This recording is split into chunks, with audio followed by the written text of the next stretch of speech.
This is a problem dealing with hydrolysis of salts. We want to identify the ions that are going to be present in solution and then determine which ions, if any, that are going to undergo hydrolysis, i.e. reaction with water. The first type of ions that will do that is conjugates of weak acids. If we look at our ions up here, we see that we have nitrite ions from sodium nitrite and phosphate ions from sodium phosphate. The justification is that we have a weak base in solution. When water is around a weak base, it acts as an acid, so we can predict our products this way. So the net result is that we have a basic solution because of these hydroxide ions.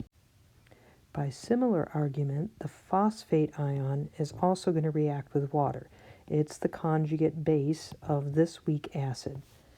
So when we're answering our question, we know that neither of these choices can answer our question because we're looking for neutral solutions, and both of these salts are basic salts. When they're dissolved in water, they're going to generate basic solutions.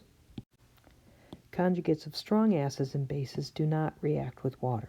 For example, potassium nitrate gives us a nitrate ion.